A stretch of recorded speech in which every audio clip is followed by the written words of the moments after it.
The views expressed and the opinions given by the individual host and their guests do not necessarily reflect those of Para-X, its affiliates, or its sponsors.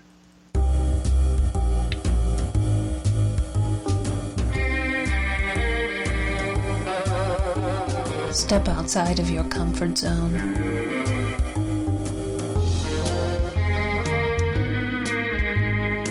See the world with a whole new perspective. Join us and experience the unexplained on the Paranormal View.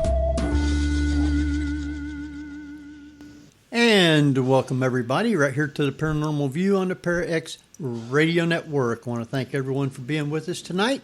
Those here in the chat room and those listening from around the world. We appreciate each and every one. Tonight we have with us Barbara Duncan. Good evening, everyone. And we have Jeffrey Gould. Hello, hello.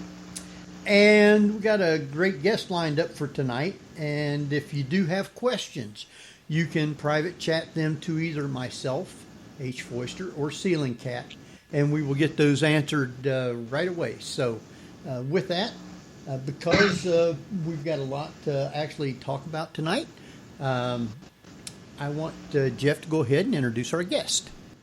Well, tonight's guest is Peter Robbins, an investigative writer, author, and lecturer whose writings and research are focused on the subject of truly anomalous UFOs and their implications on humanity. Having spoken at conferences all over the world, Peter is also host of the live weekly 2-hour radio talk show, Meanwhile, Here on Earth, at KGRA Digital Broadcasting. So welcome, Peter Robbins. Thank you. It's good to be with you guys tonight. Greatly appreciated. We got a great friend that he's on here quite often. He is the MUFON State Director of Ohio, Thomas Wortman. And he's the one that recommended you for us to get you to come on the show. He said you're real good. Well, I'm honored. I think Thomas is a great guy, and he's a terrific state director, that's for sure. I've had the pleasure of actually speaking for Ohio MUFON out there in Ohio rather than virtually, as I'm doing now. Yeah, I've got to meet him a couple times, and we're real good friends. So when he recommends somebody, I know that they're good. So I got your paper that you had sent, and there is a lot to actually talk about. I think I watched a video that you had, and you said you was telling about your sighting. You had a sighting of a UFO when you was young. Why don't we just go ahead and let you tell us how you got involved in this? Yeah, I grew up in a much simpler time as we did. Had what I would call a happy childhood, a lot of interests, but in no way did it include the subject of UFOs, save science fiction movies, especially the good old black and white B ones that would often play at our local theater on the weekend. And one afternoon, actually late morning, I was just 14 and my sister Helen was 12. We were goofing around as kids do on the front lawn in the little village that we grew up in. And one of those times for anybody who lives in a small town or a village that there's nothing going on and there's nobody out there. I mean, nobody. And I caught something out of my right peripheral vision and said either Helen or look. And we watched as 5 silvery white disc-shaped objects came in over the neighbor's house in a very precise V as in Victor formation and simply stopped. They were oval in shape, elliptical and metallic. They were close enough that we could make out regular detailing around the edge of each. And they just hung there in the air for an interminable amount of time. And my sister and I had very different reactions. It so challenged everything I knew as a kid and believed and thought that I was not able to really deal with it. And that memory got repressed over the next days and weeks. And it really didn't emerge for over 14 years. My sister, on the other hand, found it the most wondrous thing that she had ever seen. And it was also the beginning of a direct being taken experience for her. Interesting you asked me this question, because although I've talked about it, this event in my life numerous times over the years, in interviews like this and documentaries, in conference talks, etc., I've written about it. A very good friend and close colleague, Richard Dolan, very well known in the field, had been wanting to do a in-depth interview with me about this, and we did at the end of January. And for any of your listeners who would like to really explore what happened to my sister and learn more about what happened to me, and I'll go on a bit, but the interview is edited down from 2 hours to about 70 minutes, and it's heavily illustrated. I would encourage you, whenever you have the time and the inclination, to go to the Richard Dolan Show on YouTube, and you will see basically a GIF, a sign that says 1961 UFO abduction, and a close-up of a drawing that my sister made for Bud Hopkins, who was the leading expert and really the pioneer in the scientific exploration of UFO abductions. And it's really that easy. Just go to YouTube, The Richard Dolan Show, and you'll find it right there. Anyway, to compress the story a bit, I was overwhelmed. My sister was incredibly moved by it. She never forgot it. But that afternoon, she came up to me and asked me if I wanted to talk about it, and I made it clear that I did not. And as she told me many years later, when we first discussed it, when my memory came roaring back, why didn't we talk about this? And she said, do you remember that afternoon I asked you? And you said no, and I respected that. And, one day leads to the next, and here we are all these years later. But that was how I came into this subject. And we're talking now about, at this point in my life, where the memory returns, it's already the mid-1970s. And I would say overnight, but in the course of several minutes of her recounting her event, after confirming my memory for me without my feeding her information. Basically, I set the scene, and she told me what I remembered with a few tiny parameters that we worked out shortly after. And I was one of those people who was lucky enough as a young person to be good enough at something and enjoyed doing it, that I really knew from the time I was young what I wanted to be, which was an artist. And I was beginning to really live that dream in New York City when all of this came down on me. I continued to teach painting at my alma mater, the School of Visual Arts. I continued to do my work and show my work. But quite honestly, the heart had gone out of it because something that I knew was more important had gotten in the way. And with a certain amount of resentment, I became truly obsessed by the subject and simply started to buy books and look to educate myself. It may sound almost unbelievable right now. We're talking now, of course, some decades before the internet, but I didn't know there was such a thing as ufology. I didn't know there were people that did this work. And so I carefully got myself involved with one person, then another, and found several terrific mentors who helped me to get on course and start the work that I've done over the last 4+ decades as an investigative writer. Now that's interesting. Did you ever express any of that repressed memory in your artwork? Looking back on it now? Well, yeah, that's a great question. I am old enough. I came of age in the 60s and was very much a member of the counterculture. And at that point in the 60s, when they were the 60s, I tried LSD for the first time. And it was not something somebody made in their basement. It was manufactured by the Sandoz Pharmaceutical Company in Switzerland that developed it in the 1940s.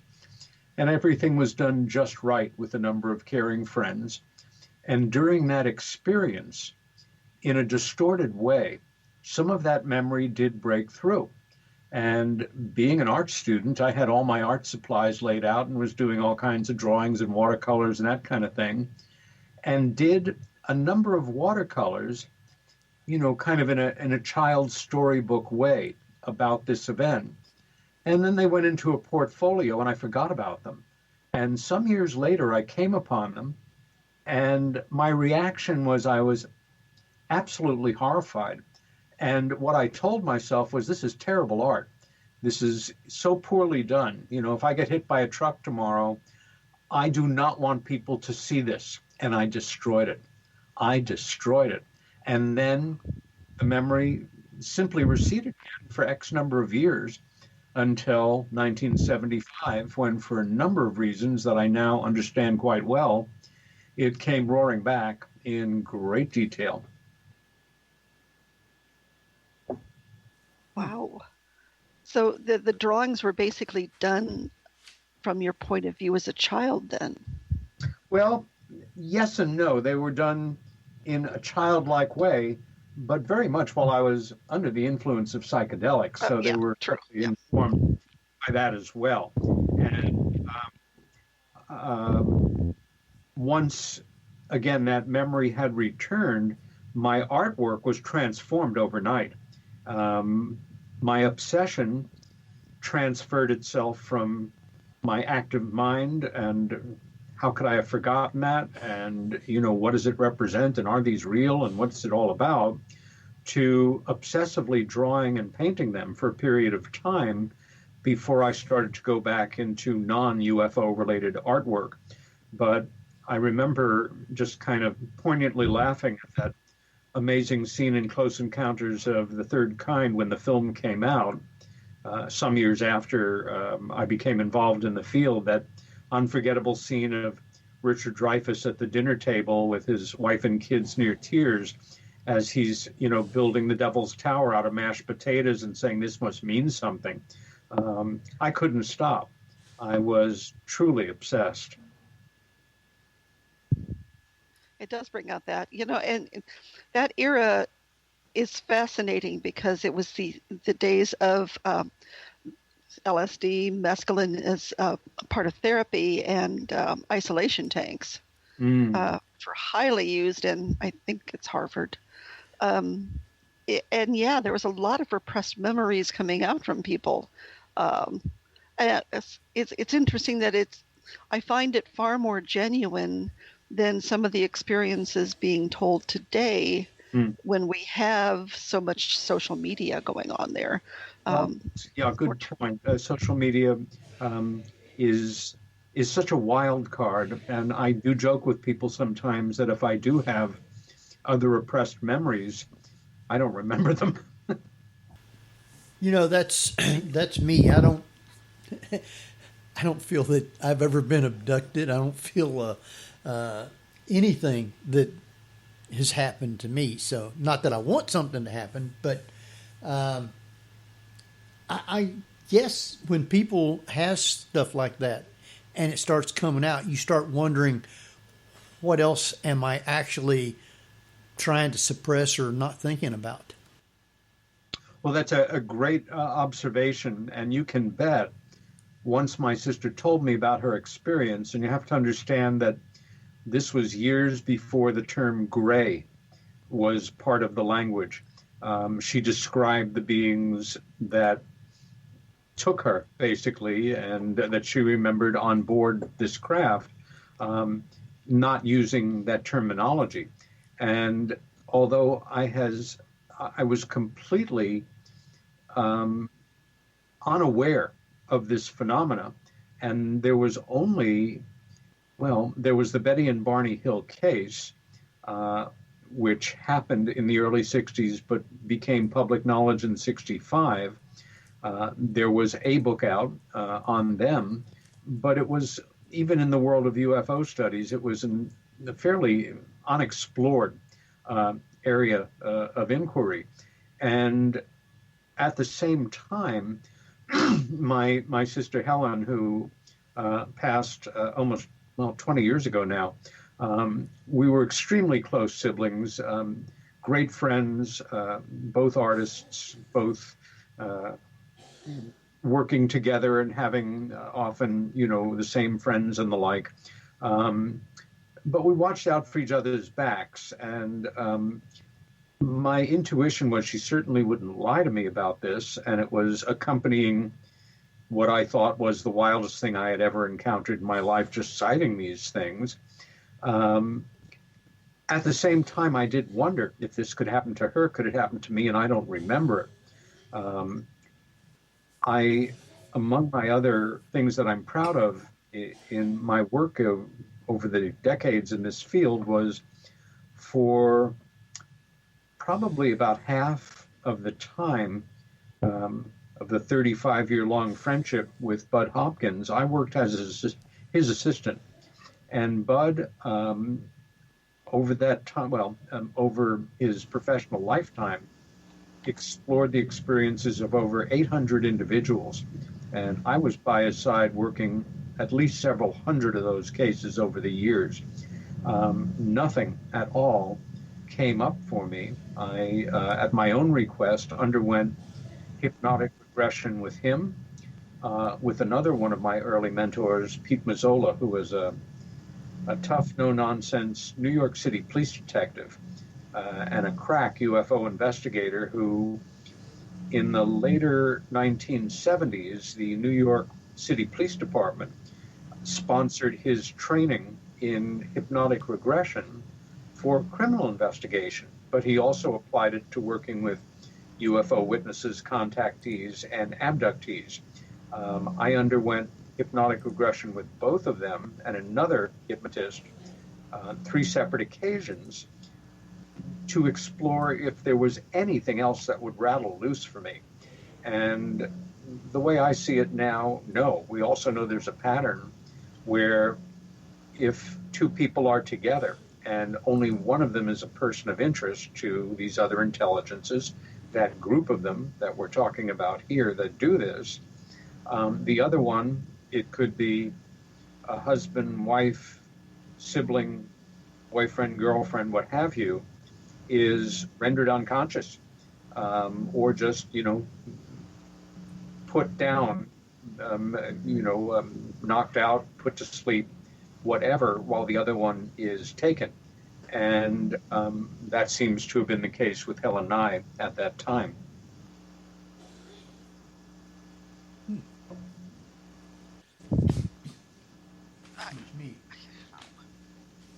So for me, that was a huge amount to live with.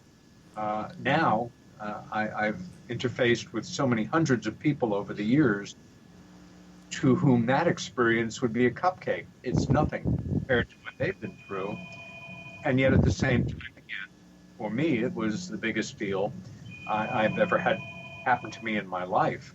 So I was so undone by this memory returning that I ultimately felt I really needed help. And I found a psychotherapist. And I was very fortunate because Dr. Baker was not only a brilliant clinician, but he had really lived through history. He was a the first assistant to a brilliant physician named Dr. Wilhelm Reich.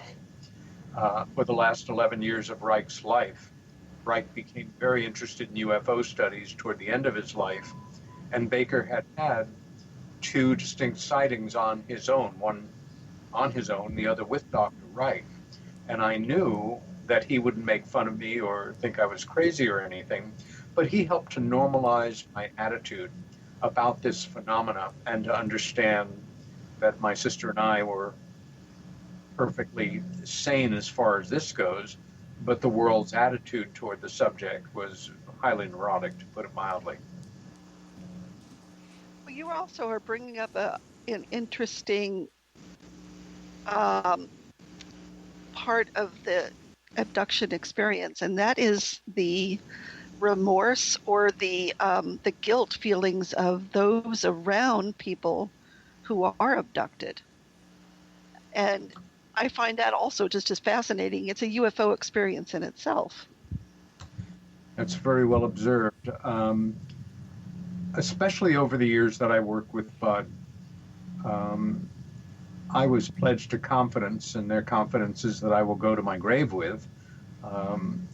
And some of the most poignant memories I have of the people that I've worked with him, and ones that I've met and consulted with in the years after, is that aspect of their memory, their experience, their reflections on their experience of, I wanted to, help my child, but I couldn't. I was frozen in position. Or I was screaming for my dad, and he didn't move. And that fractured the family dynamic. That hurt our relationship. And, parents can be filled with remorse. Children's filled with resentment.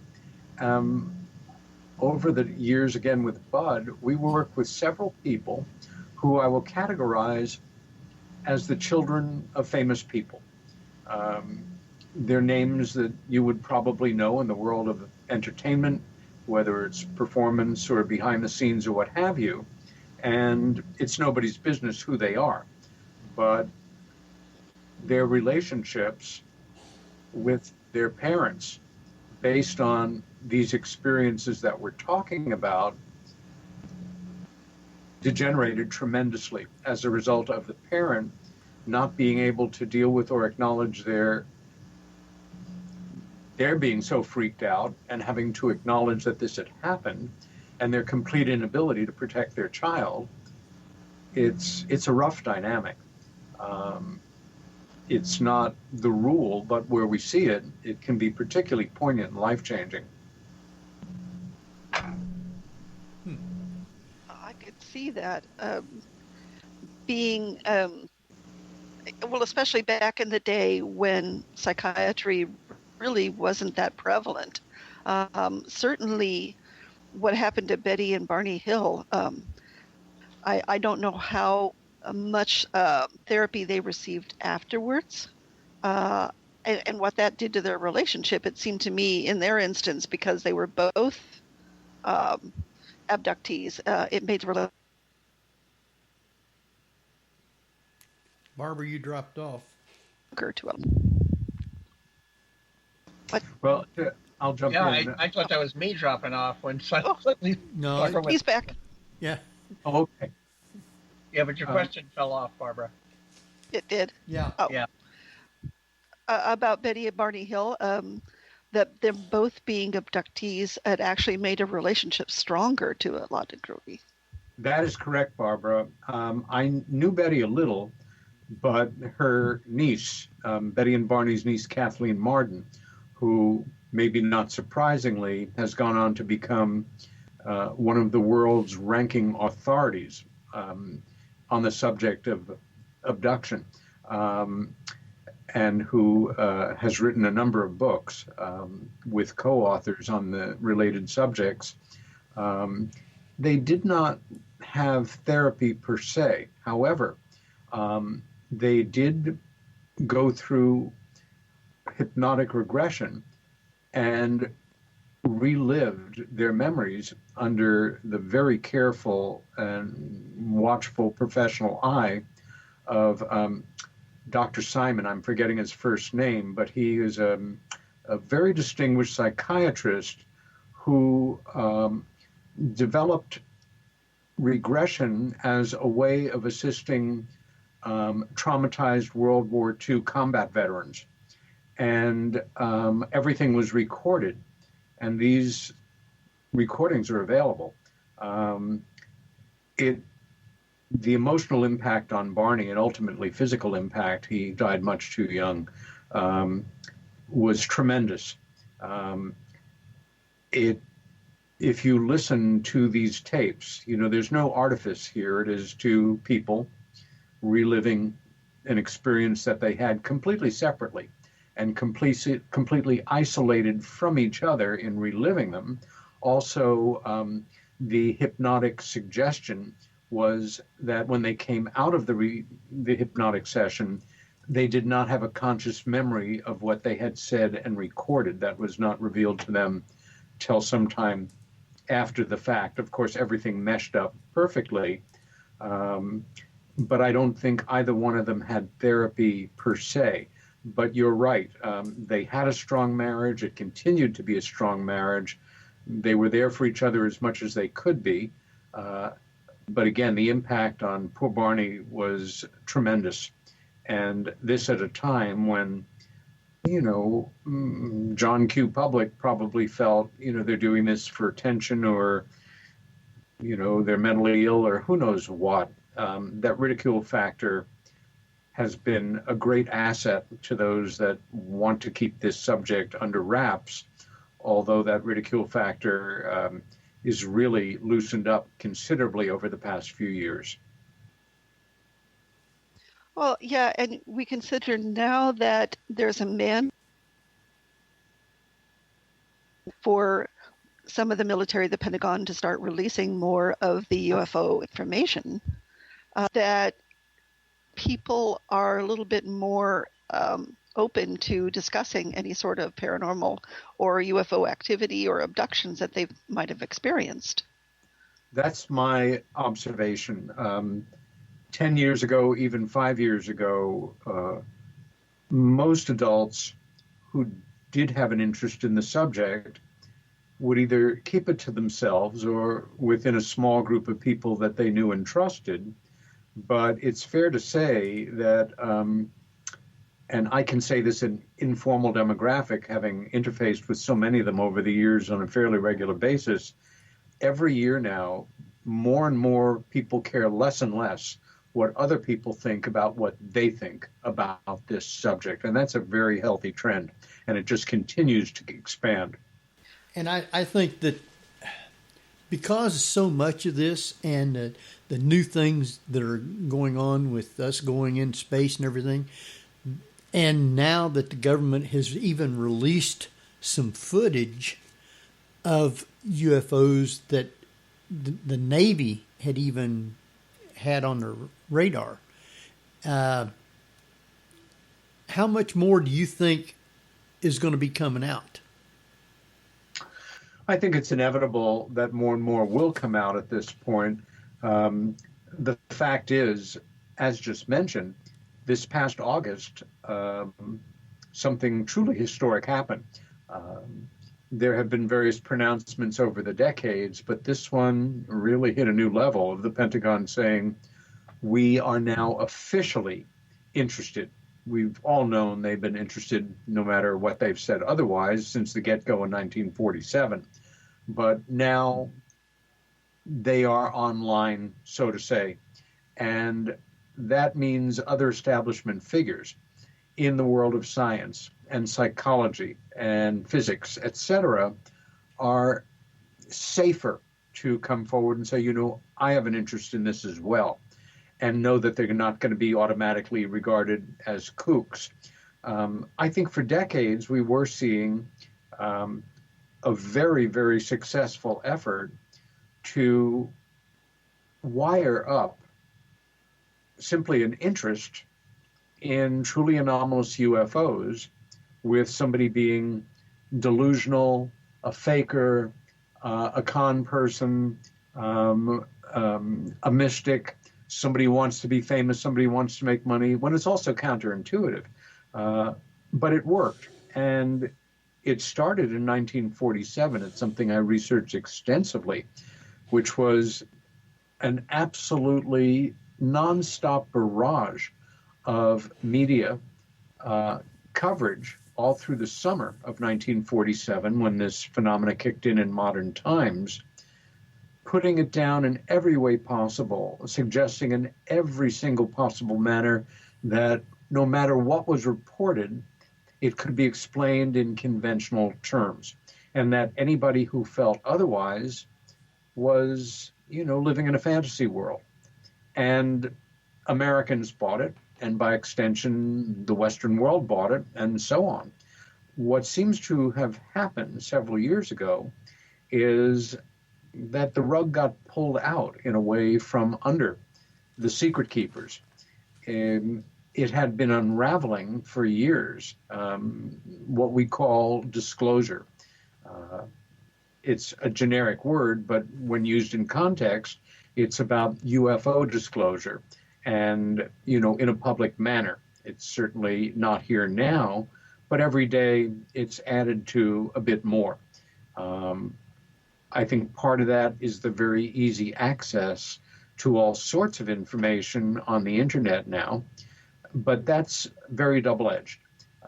There's so much overt crap out there, and so many outrageous claims by straight-faced, seemingly, sober and sane people who, in some cases, are looking for attention, or to feel special, or to feel like an insider, or, develop this cloak and dagger kind of personality. But you've got to be, as in all things, be careful of weeding through the information and use your good common sense in coming to conclusions. Visually, there's so much alleged UFO footage out there. What we just referred to before about the Navy footage, that's from 2004, but it only came to the surface in 2017, late 2017. And that footage, which has been rescreened, I'm sure, tens of thousands, if not millions of times now, kind of triggered a renewed interest. But let's face it, for the last 20 plus years, we have lived in an era where anything, and I mean anything, can be elegantly faked in still and moving images. And most of what's put forward, for public view has not been fully vetted by professional photo analysts, that kind of thing. So my basic feeling is that the forces that be realize this is a secret that not only can no longer be kept, but it isn't being kept. It's just, it's not like the anti-war movement at the height of Vietnam, when thousands of young people, and then hundreds of thousands of young people, and then several million people, including all their parents or a lot of their parents, and finally Walter Cronkite said this is wrong, it needs to stop. The UFO anti-secrecy movement, clunky phrase, is growing every day, but not geometrically. It's growing arithmetically, 2, 7, 18, 3 people at a time, which is good. But there is still a ways to go to get to this critical mass. And I think the forces that be are now just doing their best to more or less manage the flow of information, slow down acknowledgments that they're going to make anyway, and give themselves enough time to think through what is going to be transpiring when it hits the fan, when the world basically learns this is real. The establishment has been lying about it for 75 years and, further back if you want to get historic about it. And we are not alone. And these other intelligences don't just represent off-planet presences. They may be interdimensional or whatever. I think we're dealing with a myriad, as well as we can know, because the aurora is still officially under wraps, that we do have hyper advanced aircraft that is basically triangular in form. It reminds me that in the 1950s, probably 55, 56 or so, the Navy made an announcement that it had its own flying saucer. And they had contracted with a Canadian corporation named Avro to produce, I think, 2 very clunky, round devices, maybe 15 feet across or something, that it looked like a donut, and inside of it was a very powerful fan. Only one of them ever flew, and it was a bit wobbly, and it was, it ran on gasoline. But they got a lot of mileage out of that with the public at large and the media that, oh, well, we have these round flying machines, so that must be what these people are seeing. And that slowed down, I'm sure, a certain amount of interest among some segment of the public at that point in history. Peter, I wanted to let you know for about 2 or 3 minutes, you wasn't being heard, neither was anybody. I lost internet connection, and hopefully it's back on track. I didn't have to restart it, I don't guess. Barbara, are you with us? I'm still here. Okay. Yeah. Interesting. It always happens during these UFO shows, too. Well, he was talking, all of a sudden it went blank, and I was asking Barbara, you there, Jeff? And no, I didn't hear you at all. We could hear him. Well, it popped up then. All of a sudden, it told me, said, you've lost internet connection. I says, oh, crap. Now I'm going to have to redo everything. But it come back on by itself, so I have no idea. Well, that's a double shame, because that's when I was talking about all of the super secret stuff that the NSA... Yeah, exactly. I dare not do it again. The nuclear codes and everything. That's right. Maybe they cut it off. Back in Area 51. Come on, Henry. That's it. Sorry, you had your shot. Wow. All right, I'm sorry about it. It wasn't anything I could do, but it just happened. So remember to start recording again. Well, it'll hopefully loom large in the legend of this broadcast. Yeah, I'm pretty sure that it's still recording, because I didn't lose that, I don't think. I didn't lose power. I just lost internet connection. So it should. I'm used to that. Yeah, it's still recording, so we're okay with that. So you can pick it up in the podcast, folks. Yes. Anyway, I know we've got about 20 minutes here before break. There's been a lot of the big sightings, you might say, like Roswell and Kecksburg and different things like that. Have you been able to do anything with Roswell or with Kecksburg? My friend Stan Gordon, who's a highly respected researcher in Pennsylvania, he is as far as I'm concerned, the leading authority on Kecksburg. I have been in the area. I've never visited the exact site, but I've never investigated it on my own. Roswell, on the other hand, while I've not been actively involved in the field, several of my closest colleagues and friends in the field, Don Schmidt and Tom Carey, are, for me, the leading voices in Roswell research. And I was lucky enough I guess it was about 2007, to be invited to speak out in Roswell for the first time. And I landed the job of a lifetime. For the next few years, I was directly employed out of the mayor's office, although at a distance, because I live in New York, the mayor of Roswell, to oversee their yearly huge UFO conference.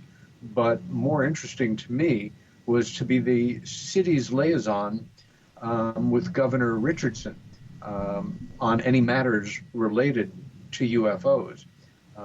I've been out to Roswell, I think, about half a dozen times now. I have spoken to original witnesses, military personnel who were involved peripherally in one way or another, or old-time residents whose parents were involved. Almost all of them have passed now.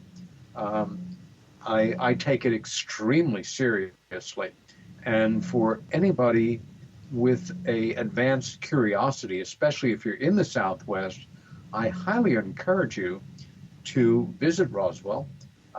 You can, although things obviously right now have not returned to normal because of the pandemic, but I'm sure they will resume, hopefully this summer, when we're hoping that maybe we will be able to get back to having the conference. It's still up in the air right now, but you can go out, the property where the crash occurred is private property, but there are, approved tour people who can take you out there.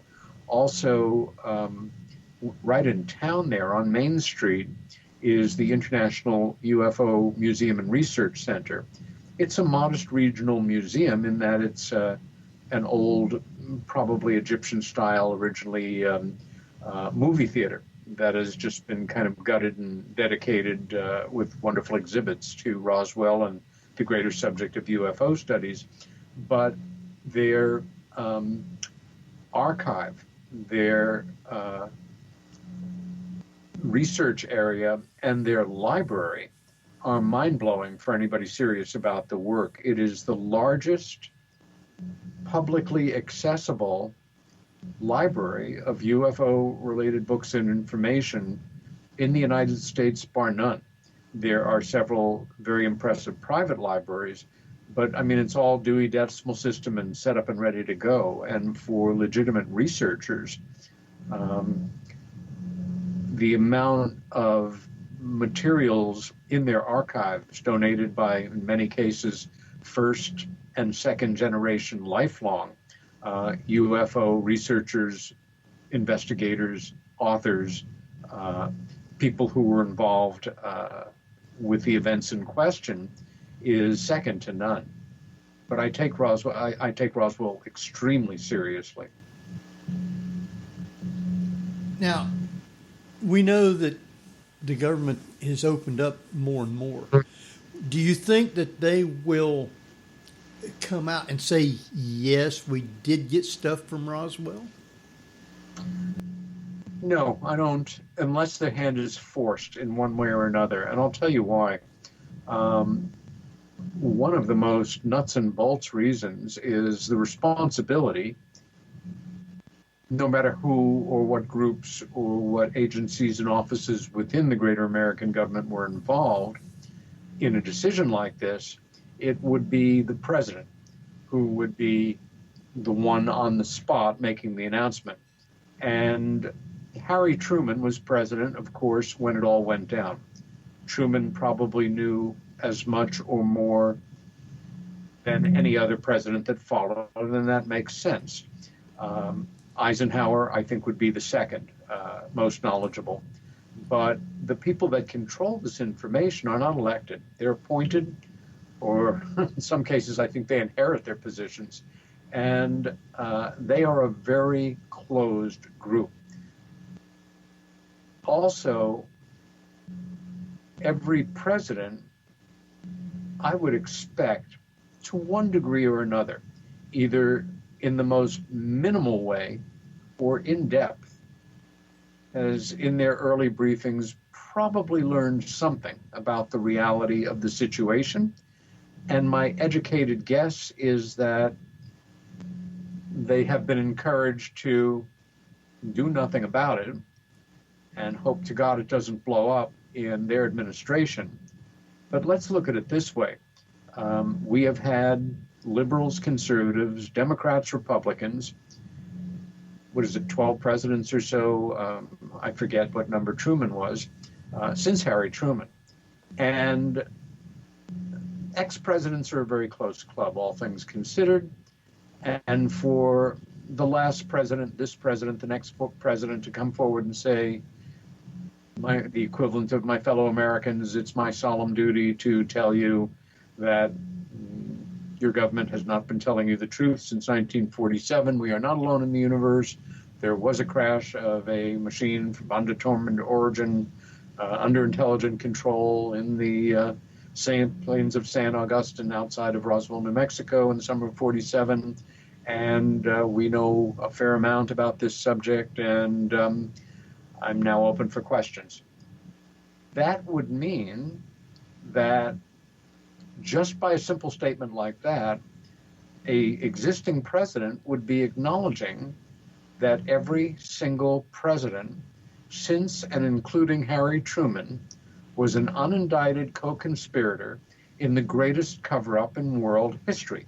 And I think they're probably a little sensitive about putting themselves on that spot or being put on that spot. Now, again, perhaps this or a future president's hand may be forced. I happen to think that disclosure, it's an organic process. It's happening now, sometimes slower, sometimes in a more accelerated way. I think if it had not been for the pandemic, last year would have been an absolutely breakthrough year. But we were busy and preoccupied with other things, as is understandable. It might come in the form of, say, a WikiLeaks dump of legitimate, authentic information. It might come in the form of fully authenticated photographs from the surface of the moon or Mars, establishing a very real presence, ancient or contemporary, that is not us. It might come in the form of, a Daniel Ellsberg type Pentagon Papers release, or they, in quotes, may at a certain point say, we've given you several millennia to get used to this, and we've accelerated over the past 75 years, and you guys are dragging your feet, so we are going to find a way to let you know in no uncertain terms in the next few years, and get ready. It's all theoretical. It's all, what you're willing to believe, what you want to believe, what you can tolerate believing. I have no idea how it's going to happen. I don't think it's going to be officially. If it is official, I'll bet the chances are better that it will happen as a result of information releases by the Russian government or the Chinese government, but not the American government. We are the original secret keepers. We are the ones who basically got the ball rolling in terms of national security statism and in setting up a national security world, which is what we live in. Well, this is an international issue. And as I recall, a few years ago, didn't even the Pope acknowledge that there is extraterrestrial life? In so many words, going back over 20 years, the Vatican University has had the equivalent of a chair in extraterrestrial studies. For many years, a cardinal appointed by the Pope, the Italian Cardinal Balducci, was their spokesperson on matters extraterrestrial. And it got to the point where that cardinal made public statements regarding this subject on Italian television. He spoke at a number of UFO conferences. He passed some years ago. But I remember following the story very carefully because of all the world's great organized religions, the Roman Catholic Church is probably the most organized and the most controlling of information. And they are most certainly the ones who are leading the way, not in a grand public way that everybody hears about every day. But there was a time when it was, no, this is minions of the devil and satanic, misunderstandings, and there's nothing in the Bible that says there's beings on other planets, so it doesn't exist. No, the church takes this seriously. And ultimately, probably with good cause, because there may well come a time when it breaks through. And Roman Catholics will have a leadership that is been planning and makes no bones about the fact that the likelihood of us being alone in the universe is literally impossible, and that, everything reported as UFOs legitimately in the truly anomalous sense may in fact be true. But I wish more of the world's religions would be as involved in studying this question as the Catholic Church is. Wow. We're totally getting awful. Go ahead, Barbara. No, I was just saying I totally agree. I think the cosmology of Hinduism pretty much says that there's probably extraterrestrials, but yes, and it's interesting that the Catholic Church is taking such a stance that it is now. it is. Out of all the times that they could have done it too.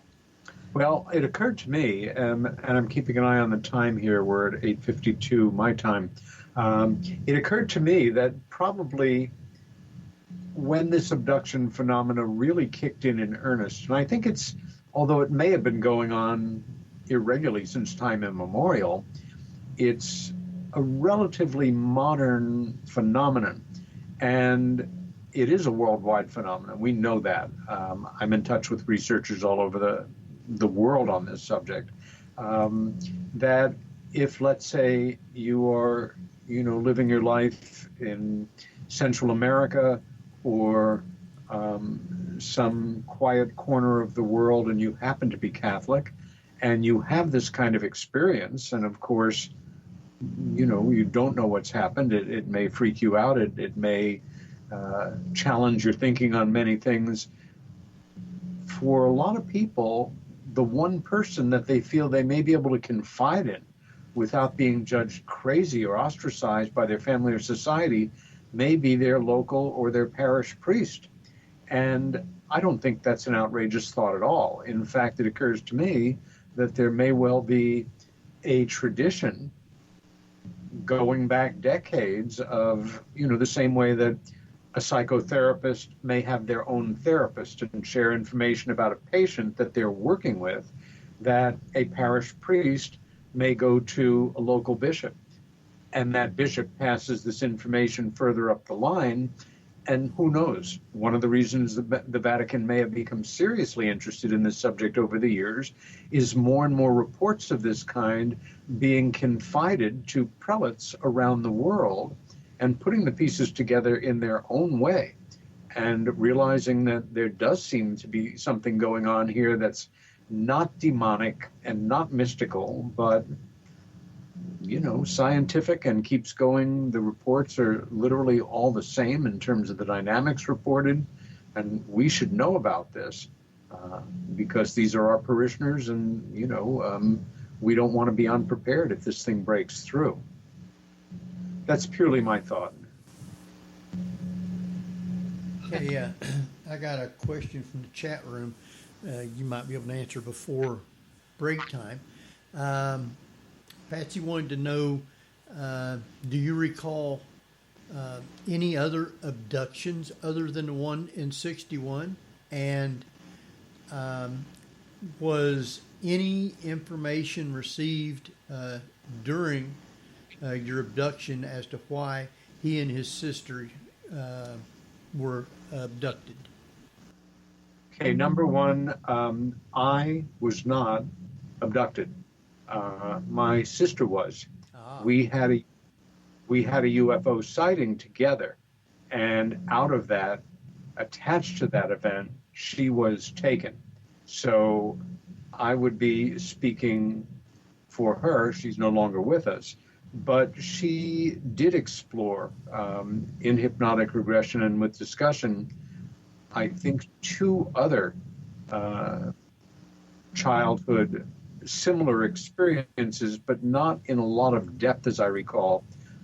Again, with Bud Hopkins, who is the best known and most respected specialty researcher in that area of study.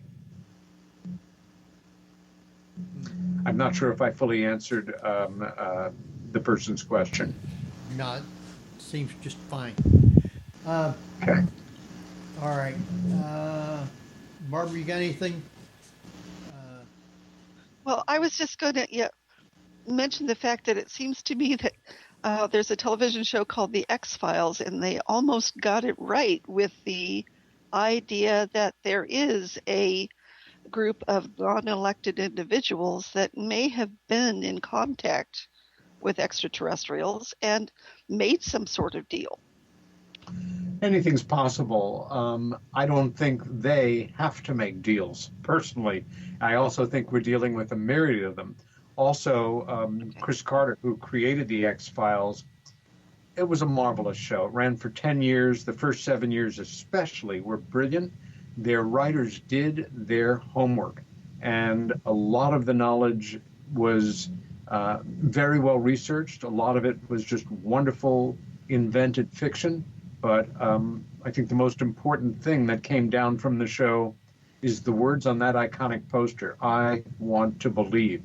And that governs a huge amount of ufology and the way that most people approach the paranormal. They want to believe, they don't want to believe, they're afraid to believe, they long to believe in this, but maybe not that. Yeah. Okay. Okay, I think we'll just go ahead and stop right there because another question,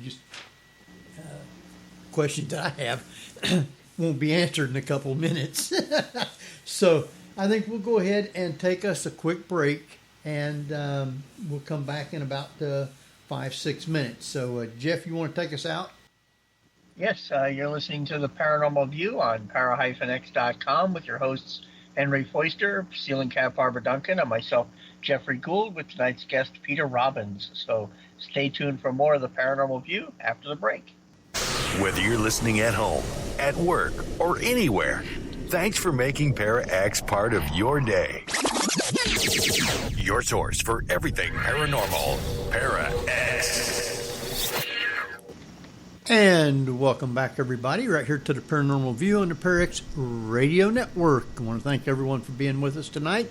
Those in the chat room and those listening from around the world, we appreciate each and every one of you. Tonight, we have with us Barbara Duncan.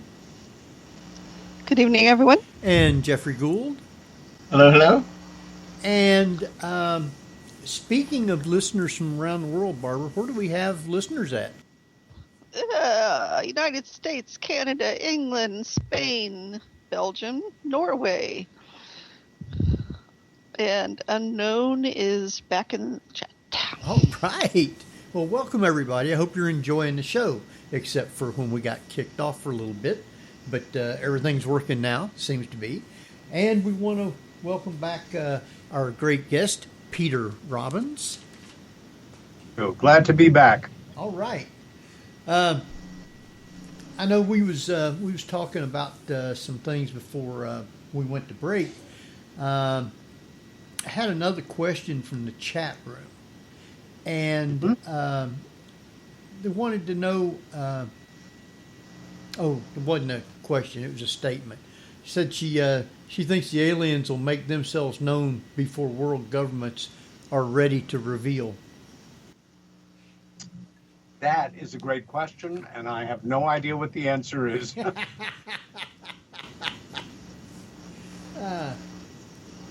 All right, we know that a lot of sightings have taken place, like the big famous ones, Kecksburg and Roswell.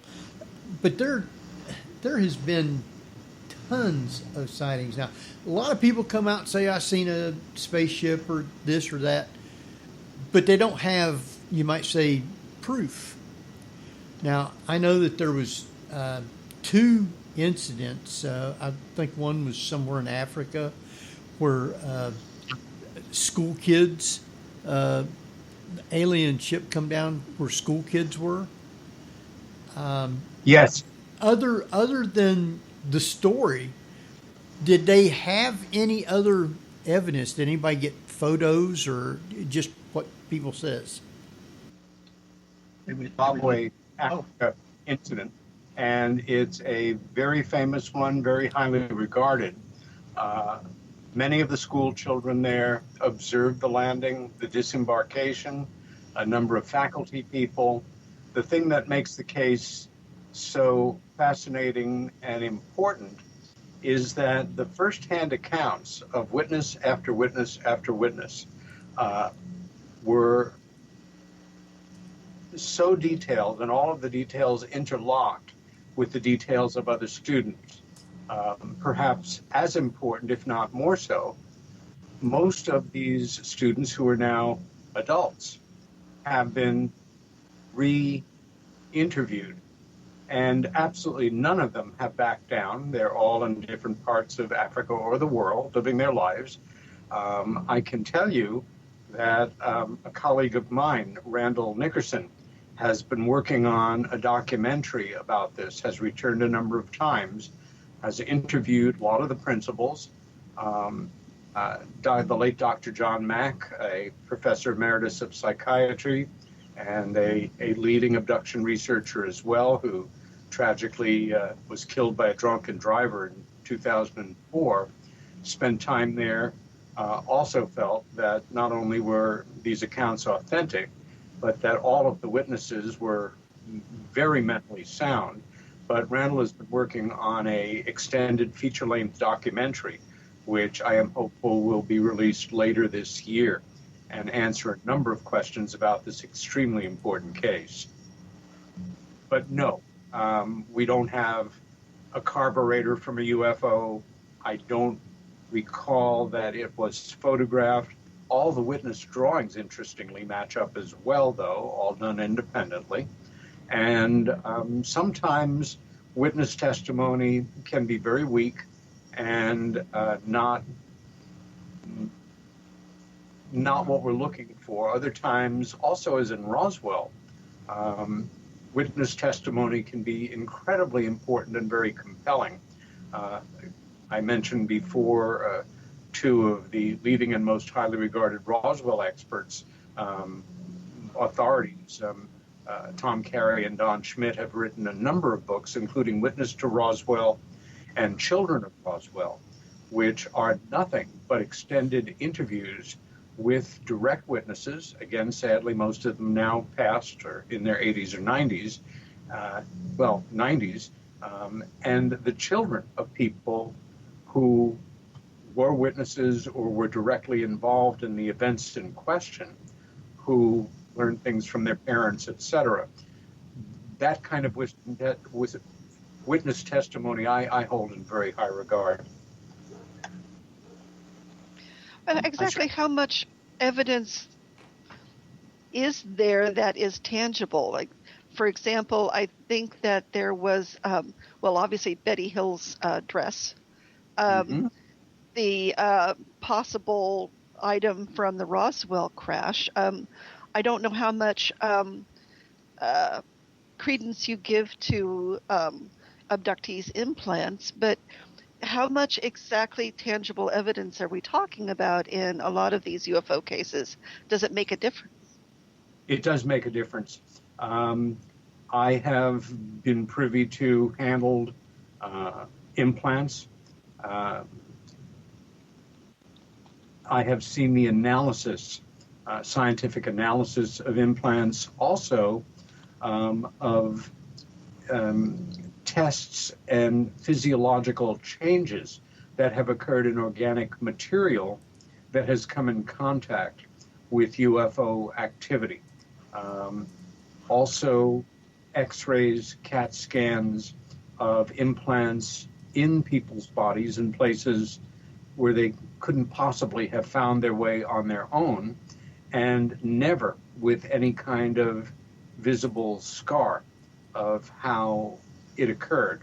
Also, anomalous pieces of metal that have come up over the decades purporting to be, part of a craft from parts unknown.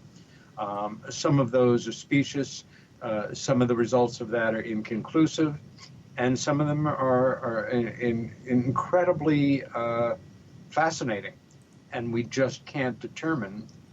It's not like there's some completely new element that is there that we don't have on Earth.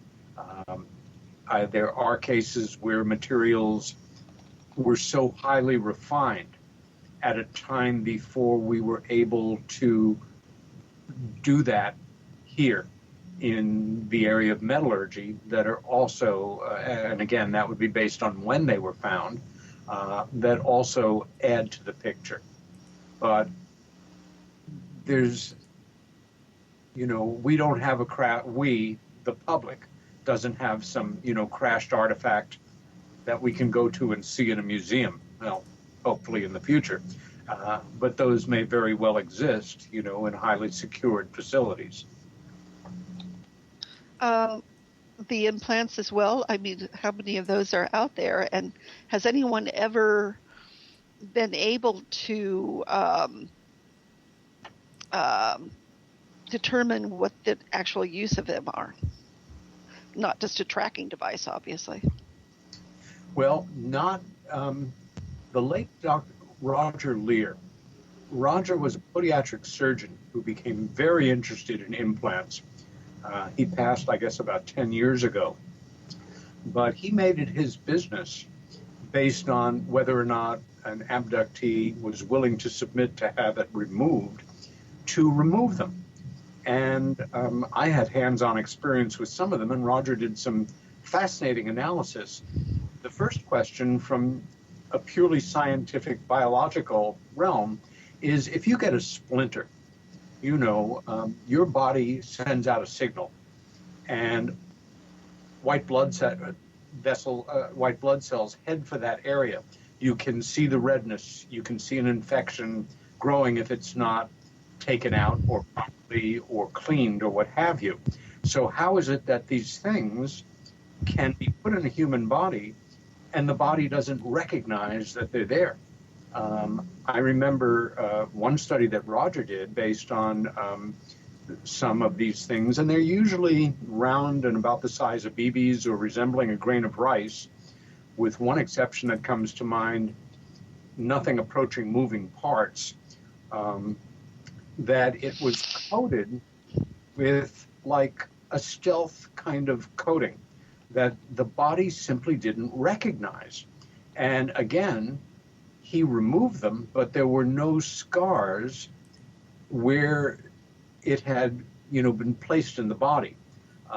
We have quite a number of cases of them being inserted up into the nasal cavity, and occasionally sneezed out or picked up in an X-ray or, again, a CAT scan. We can only theorize why they're there. And there's only a few possibilities, and you just mentioned one, Barbara. One is for tracking. One is for affecting human behavior. One might be for collecting information. Again, it's all theoretical, all possible. I should say here as well that over the past 25, possibly even longer years, we human beings, we have been doing this work as well. The first implants, and I remember the story, it was in I think a farm journal, going back into maybe the late 90s. It was a device that was on, new breakthrough piece of technology for farmers. It was a device about the size of a quarter that if you anesthetized a cow's ear and made a slit and inserted it, and, a veterinarian properly doing it, that it was like a LoJack. If that cow wandered into the wrong field and you lost your cow, within a certain distance, you could electronically find the cow and retrieve it. But now these implants are smaller and smaller, and they are, you don't see it out in major media, but they beg a question, and a very serious one, about privacy issues and civil rights issues. I remember reading a piece some years ago that one high-tech company was offering this device to law enforcement, that if you were a convicted felon, even if it was against your will, to have one of these things put in your body so that if you escaped, you could be tracked down. You think about a future dystopian world where this kind of technology is available to keep track of everybody, and it's a bit spooky. Wow. It is. My wife was just reading a book about this guy, excuse me, this guy named Terry Lovelace, who him and a friend was abducted. They were in the military. Yes. And his friend, I guess the military tried to tell him you didn't see anything and tried to erase her memory. But anyway, he ended up eventually finding that he had an implant in his leg. So they have evidence. If they take an implant out of somebody, is there any way that they can track to see who put it in, or what kind of information it's feeding back, or where it's feeding it to? Not so far that I'm aware. I am aware of Terry Lovelace's case. I take it seriously.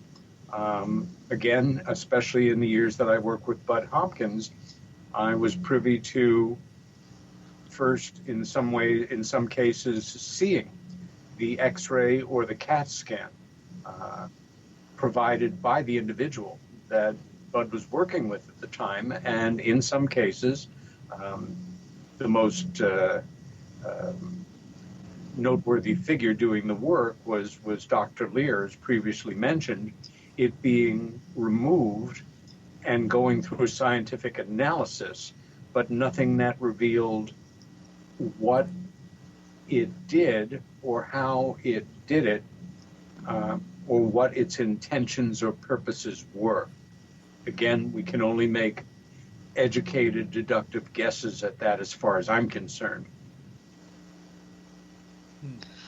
Somebody in chat was bringing up Travis Walton, who's I find to be one of the most credible abductees, and his story is just remarkable in that. I don't believe he would ever mentioned anything about an implant there, but it's obviously he went through an intense trauma. Yes.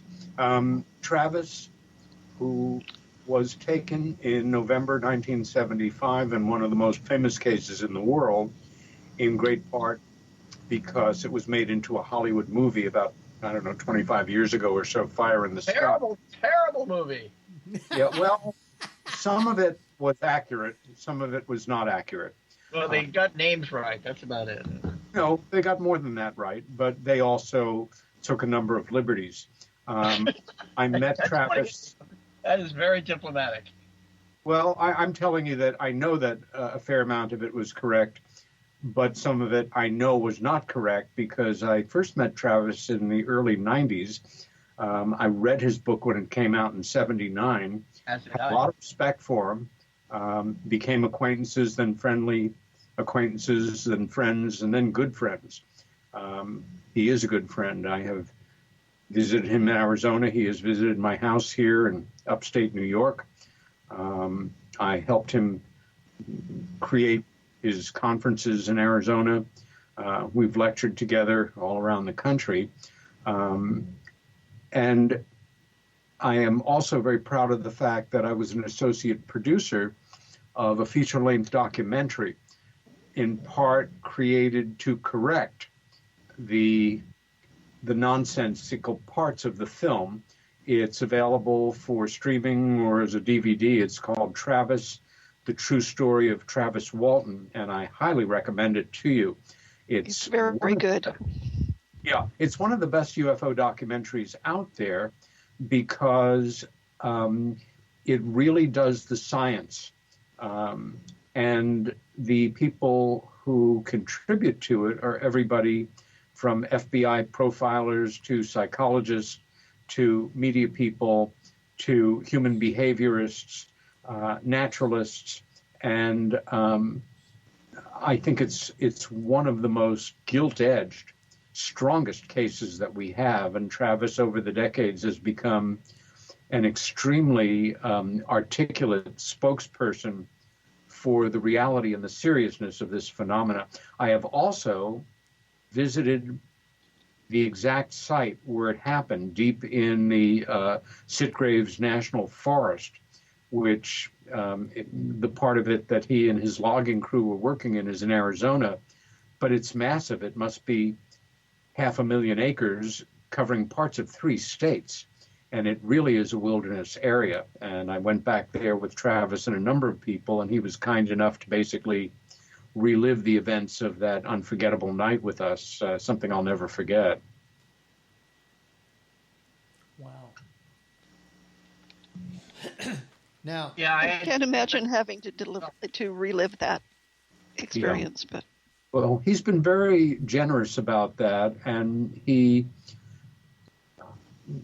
I've heard him speak quite a number of times and even introduced him at quite a number of conferences. And I've heard him begin his talks occasionally, especially for a wider audience, essentially with words to the effect of, if it was you up here telling me in the audience what had happened to you, I might think you were crazy too. But what I'm going to tell you is what happened to the best of my memory. And then he shows, in video footage, material backing him up of all sorts. I've also actually spent time with a number of the men he was with that evening and interviewed them. Now, there's another case that I hadn't even heard anything about, and I assume that you also got to work on it or investigate some. It was in 1989, and it was the Voronezh incident. Yes. I'd never heard of it, and that's in Russia. So, how are they letting stuff out, or did they have any control of it? Well, that's a very unique case, and it's one that I not only investigated personally, but became personally involved with a Russian scientist who lived and worked in the city of Voronezh. I know I'm pronouncing it wrong. Voronezh. I forget. ZH. Yeah. But he was on the ground with his team doing the investigation. The thing about it is that it occurred in September of '89, and the case broke worldwide several weeks later in October. This is right at the moment when the Soviet Union is literally disintegrating. And we were put in contact with each other and started to correspond. And I think if it had happened a year earlier, our mail would have been gone through like crazy. But as it turned out, the Soviets, who were doing their best to prop up their disintegrating empire, were not prioritizing mail between the United States and the old Soviet Union at that point. So we were able to not just exchange information, but to develop quite a cordial professional and then personal friendship that we wrote back and forth to each other for some years. And I've actually written about it and given papers on the event. It happened on an afternoon at a time when school children were getting out of school. And a UFO, a fully articulated UFO, came down in a city park. And as I recall, one very tall being, a smaller being, a robot, disembarked and started to move around the park. A boy screamed. They aimed the device at him, and he disappeared. He reappeared later on. But even the great French ufologist Jacques Vallée, one of the most respected in the world, he became very interested in the case and went to the city to meet with my friend Yuri Lozotsov, the head scientist involved in that particular investigation, and also felt it was authentic. One of the things that interested me most was I was living in Midtown Manhattan at the time, and I happened to be actually working on a UFO book at that moment, but I had the TV on CNN in the background, and I listened as the first reports of this started to come through. And TASS, the Soviet news agency, had their offices in Rockefeller Center, maybe half a mile from where I lived. And I took a chance and I just called them. And I introduced myself as an investigative writer specializing in the subject of UFOs and following the story. Meanwhile, their newsroom was going crazy because they were breaking the story in America. And I just said it. Could I come by and talk to some of your reporters? And they said, absolutely. And 40 minutes later, I was in their offices in New York and ended up leaving with a number of telexes and original communications. But the American press did what they usually do and were condescending and sarcastic and trying to explain it away. The Soviet press took it very seriously, and it was released with the approval of the Communist Party through Izvestia, the official Communist Party newspaper, and TASS, the official news agency. And that would have never happened previously.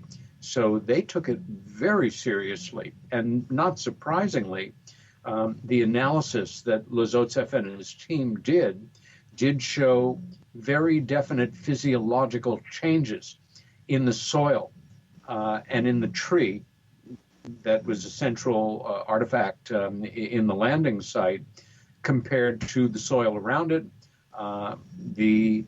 One of the things that the Americans got on the case of was, well, there are so many witnesses who are children, and who can trust children? They have such imaginations and things. It's all rather insulting, as it often was back in the day.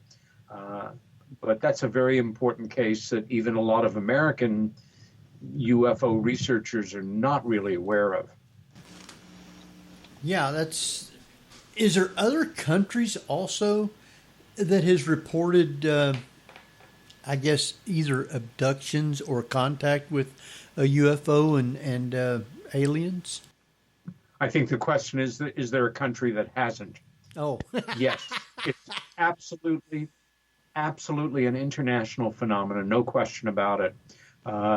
Not that long ago, 5 years ago, maybe 4 years, I spoke at a conference in southern Brazil and spent some time down there. And the subject is so prevalent in their culture that, the government doesn't repress information about it. They take it seriously as the public does. That's not uncommon in Central American countries. We just don't learn about it because there's basically a news blackout, or by the time it gets here, we demean their cultures, or, say they're simple mystical people, and what do they know? Well, they know what they've seen. In 2013 or 15, Steve Bassett, who is a marvelous presence in UFO research and really the key person in the disclosure movement as far as I'm concerned. I'm going to be interviewing him, I think, in May on my radio show.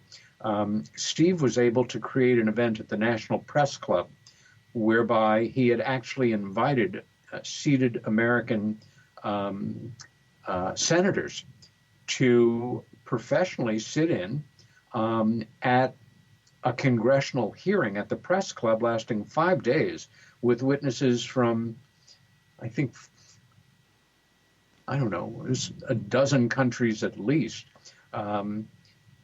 Government people, pilots, key investigators. I was honored to be one of those who gave testimony.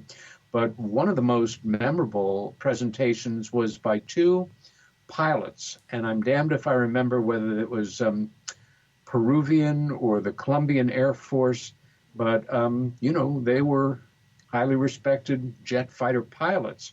And they talked about, and this was all simultaneous translation. It was a very amazing event to be part of.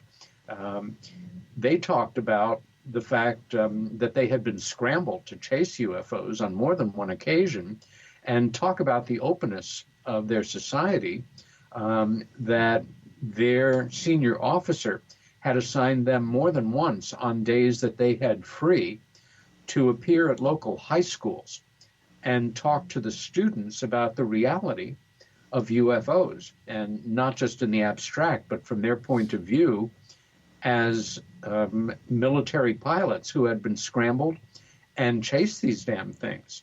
So, yes, it happens all over the world. Same for abductions, same for sightings, same for contact experiences. No question about it. Now, Can you imagine how society would be different if we were allowed to do that? If pilots, for example, were allowed to go into schools in the United States and say, if you see something, this is how you record it, how you do it accurately, how you videotape it accurately or photograph it that way, how much different it would be. That would be a breath of fresh air, Barbara, and I think we're still some distance from that in this country. Well, I'm sure you've seen the meme where the two people are standing there saying, "Look, a UFO! Grab the worst camera we have." Well, now that's changed, of course, because almost everybody has a smartphone with a brilliant high-resolution camera attached. Oh yeah. At the same time, we're also living in an age of photoshopping mania where any image can be presented as authentic.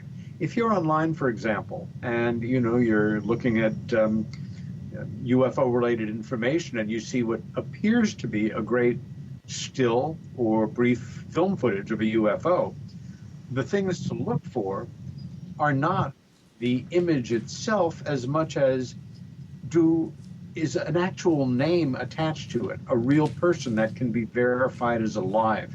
Do we know where and when it was actually shot? Do we know if there were witnesses? Has it ever been subjected to objective professional photo analysis? Without that stuff, a picture means nothing. Film footage means nothing. As far as I'm concerned, it can look great, but please, a lot of elementary school kids can put it together at this point with their technical knowledge. oh yeah, That's true. I have problems just turning my phone on.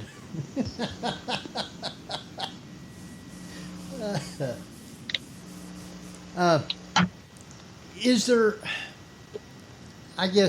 one place that seems to be more active with UFO sightings and abductions than another, or does it seem to move around to different areas? You mean, do abductions happen in one particular area or another? And sightings, yeah. Oh, once again, this is an absolutely worldwide phenomenon. There certainly are areas with higher incidences of confirmed UFO sightings, UFO-related contact events, and we can, make certain deductions about that, but there's no area of the world that I'm aware of where this doesn't take place. In the old days, in the Cold War, there was some theoretics that both the Soviets and the Americans played on.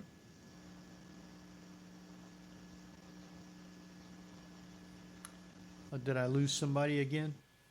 No, I wasn't sure if it was me Oh, falling off. Bud, are you still there? Peter Rose? Peter. Yeah. I'm here. Okay. Can you hear me? Yeah, I can now. Did I drop out again? Yeah, you just Yeah, went blank a there little. for a minute. If you remember where I was, I'll try to repeat the answer. Jeff, There's only a few words we would have lost. what'd you say, Jeff? In any, Good grief. Try again, Jeff. What'd you say? I was saying just that he only lost a few words. He Oh. didn't lose too much. Okay. in any case, there are no, during the Cold War, if there was a truly legitimate UFO sighting based on what we now know of a review of declassified documents, either naturally declassified or through a Freedom of Information Act action where we can confirm a very real, genuine, anomalous UFO event, it was not uncommon for the forces that be to put forward in the press, especially if it had been witnessed by many people, that it might have been some secret Soviet, rocket test or something. And the same thing for the Soviets, if there was a legit, we now know, because after the fall of the Soviet Union, a lot of previously declassified documents simply made their way out there, some of them for sale, that they were doing the same thing. For many years, from really the beginning of the Chinese communist takeover in 1949 until the last 10 years, when there's been some penetration and contact between Chinese UFO researchers and investigators, and it is a very popular subject there and taken quite seriously. We had no idea what was going on within mainland China. We now know that they were experiencing pretty much the same ratio of sightings and events as we were. Unlike America, however, where you have, say, MUFON, the largest UFO research organization in the world, but it's still pretty small. It's only X number of thousands of members, but it's still the largest in the world. Oops. Yeah. Bud, you went silent again. I'm sorry, Peter. Is that Bud? Okay. Trust me. Yeah, I don't know You what. back? Go ahead. In China, in order to be a member of one of these groups, you need credentials. You need to have a degree in engineering or physics or astronomy to be part of these working groups. Where here, anybody interested in the subject can, join MUFON, or there are other UFO groups out there. But they take it very seriously. Bottom line is, again, this is an international phenomena. There are no borders that it doesn't cross. Wow. And so do you think that, is it possible that there was some sort of contact with, say, Eisenhower, for example, alien contact? And was there an agreement made among countries, or was it just an agreement made between the United States and any sort of extraterrestrial? That's a great question, Barbara. For years, I would actually get angry when people would seriously talk about the Eisenhower Treaty with the aliens of 1954 and the underground fight under Dulce, New Mexico between the American troops and the aliens, and the treaty that was drawn up, as my late friend Bud Hopkins used to say, with an expletive I can't use on the air. They don't have to make a treaty with anybody. And I think it's nonsense to think that they do. However, the greater question of, certainly Eisenhower had an interest in the subject. He was beloved and respected by the intelligence community and the military. He was our commanding general in Europe, for gosh sakes. And although a Republican president, he was not what we would call a conservative today. If you look at the party platform of his election in 1952, it's very progressive. Be that as it may, that is an important question. And again, for many years, I didn't look at it very seriously. I now am open to the possibility that shortly after Roswell, well, I take that back. Roswell happened in 1947. At some point during his presidency, he may have visited Roswell without any publicity to look into this for himself, or to be presented with information or artifacts that were available to somebody of his rank there. In December, a very interesting film came out, not some big budget film, a very quiet film called The 11th Green, 11th green, the 11th green referring to golf. But it deals with in a highly creative way, based on an informed imagination, I'll say, with a hypothetical of how something like that might have happened, a meeting between Eisenhower and a non-human presence. I found it thought-provoking and entertaining, and I'd recommend it to people, although I think for some people it will just be too dry and kind of heady and be taking too many, creative liberties. But I do take the possibility seriously. And again, I don't believe for a minute that a treaty was signed. Again, they can do what they want. And what was put forward originally was, we'll give you technology if you let us take people and experiment on them. They can do what they want. So I do dismiss that premise, but I'm certainly open to the possibility that there was some kind of contact there. And if it's proven true, I won't be surprised. And if it's proven untrue, if that's ever possible, I won't lose any sleep over that either. But it's a question worth asking. So the spin might very well have been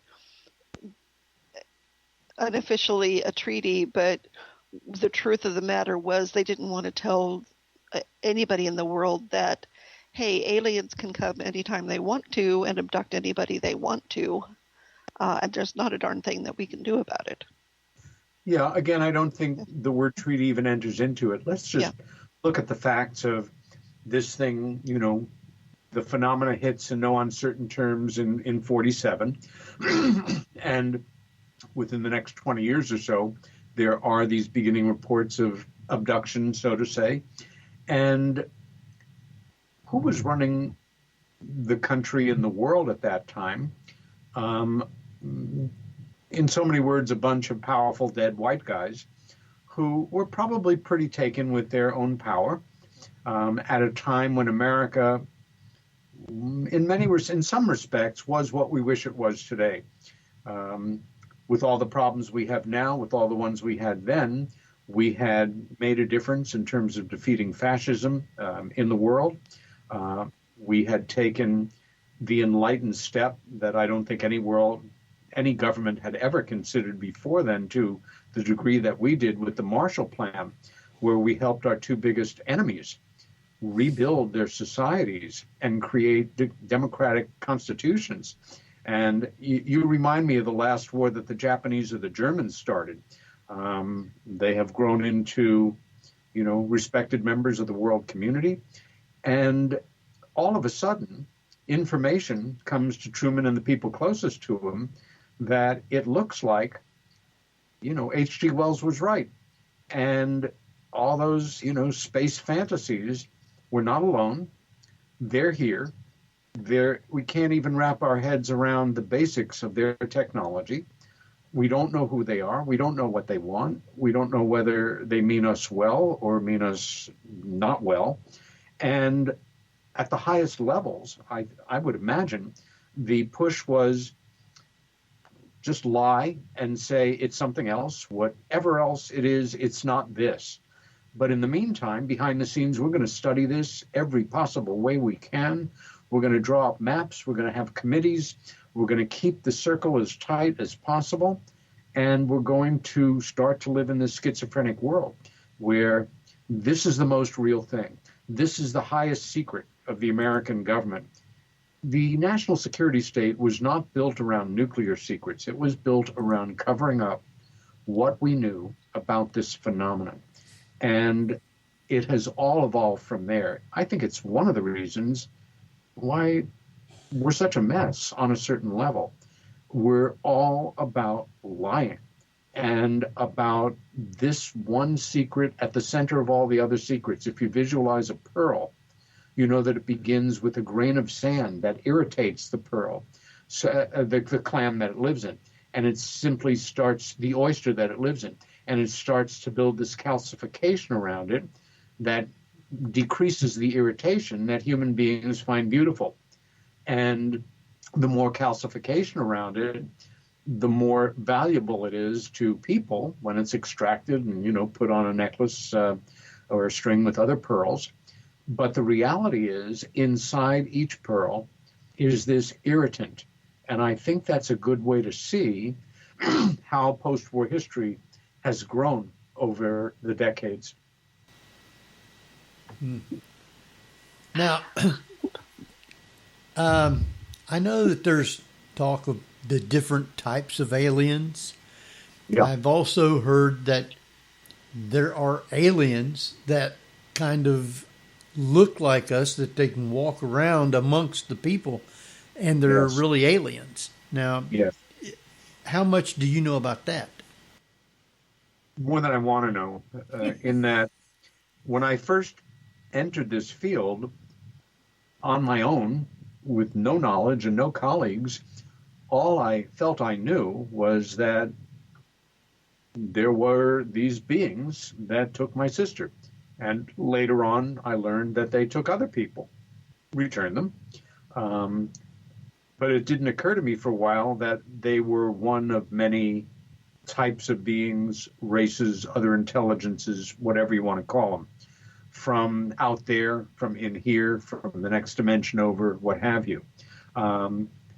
When credible people first introduced the idea to me that there were these beings that looked like us enough to walk down the street and not really notice them as terribly different than us, most of them described as Nordics, so to say, I thought that was outrageous and fiction and irresponsible and silly. And my big problem was it just made me feel incredibly uncomfortable.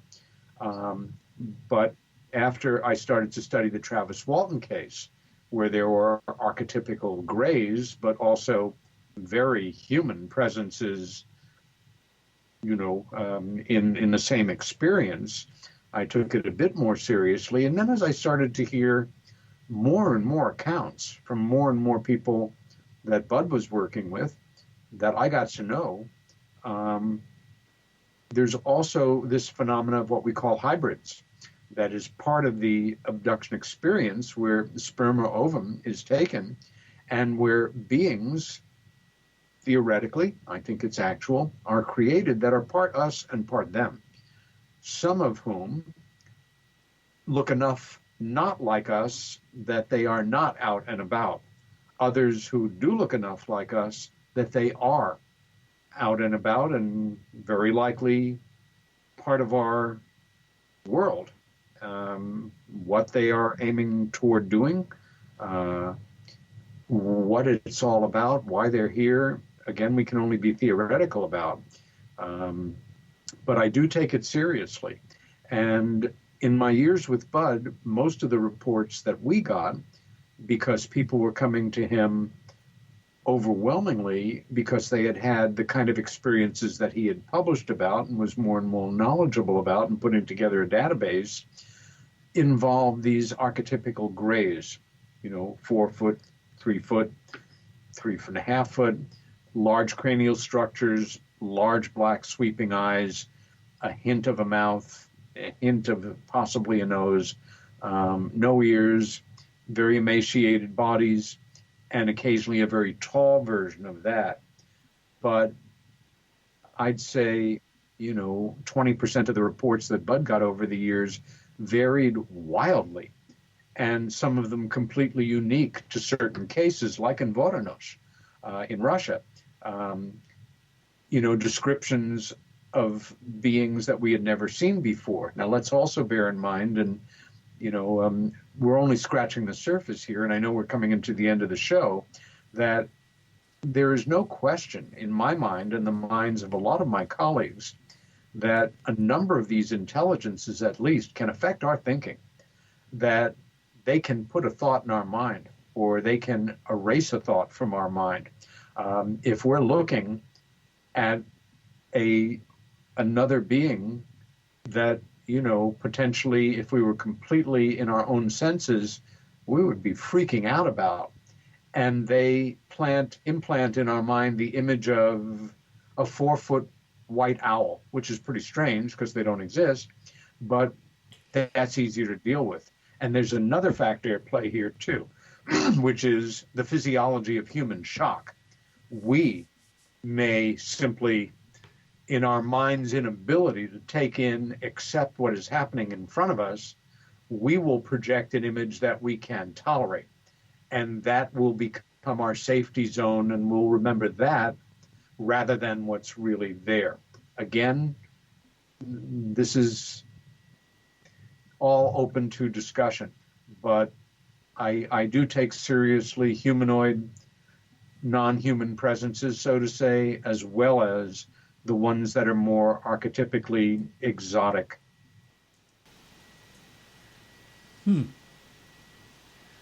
So even if they're doing that, why do you think they're wanting to come to this planet with all the billions and billions of planets and solar systems out there? What is so fascinated of Earth? Great question. I'll give you some thoughts. I don't know which one or one might be true.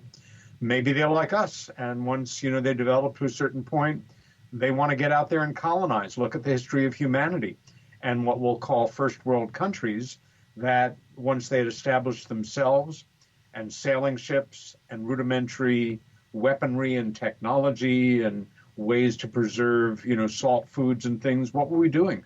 We were out there getting into other parts of the world, taking over other cultures, whether it was, the Roman Empire or the Byzantines or the Sumerians.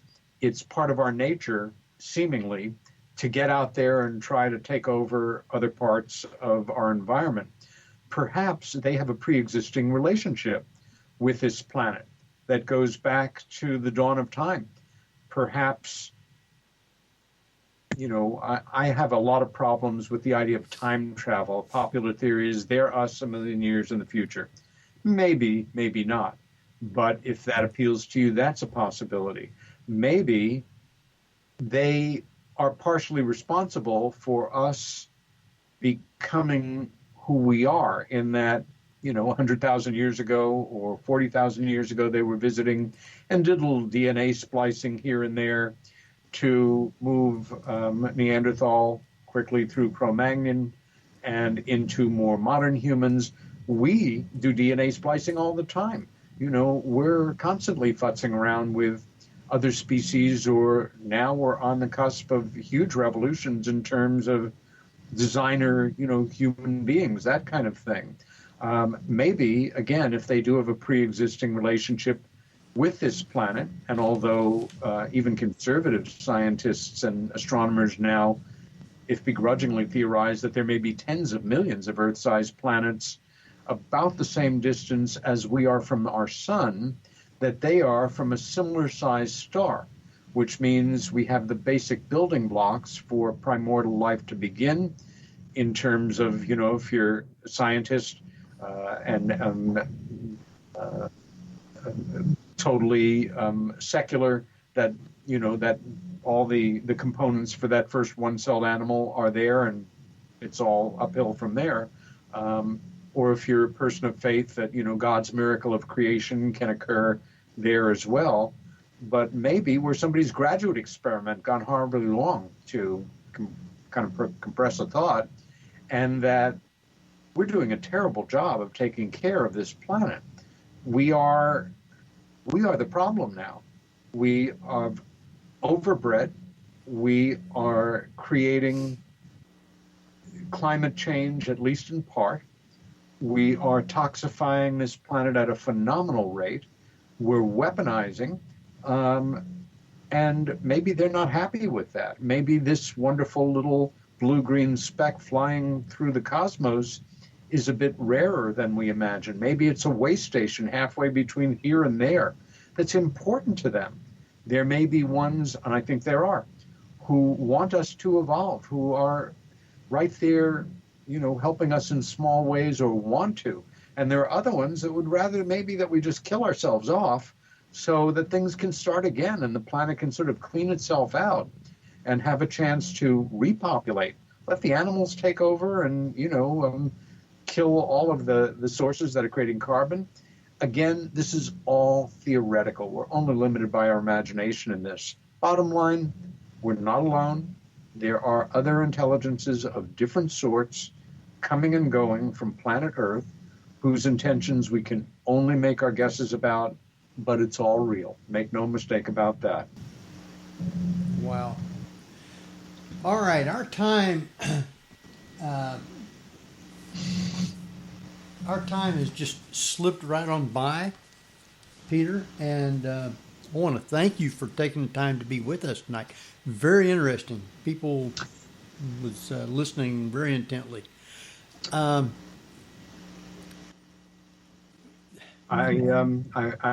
enjoyed speaking with you guys, and I invite any of your listeners to listen to my weekly radio show. It's called Meanwhile Here on Earth. It's on KGRA every Monday night from 7 to 9 Eastern Standard Time. You can listen to it live at KGRA DB for Digital Broadcasting website, or you can go to KGRA on YouTube, type in Meanwhile Here on Earth, and either watch it live or listen to my past shows in the archive. Yeah, I've listened to a few of them, and very interesting. Good. Since our time has almost run out, well, you just did, I guess, give all your information out, how people can get in contact with you and listen to your show. Want you to stay on for a few minutes after we get off, and then we'll thank you for taking the time to be with us tonight. So with that, I do want to thank everybody for listening tonight. Hope you enjoyed the show. Next week, we have Kathleen Marden on, and that ought to be another very interesting show. It will be, trust me. I know. She's the best. So with that, I guess it's time for us to run. Barbara, Jeff? Good night. Good night. All right, we'll see you next week at the same time. So good night, everybody. You've been listening to the Paranormal View on the ParaX Radio Network.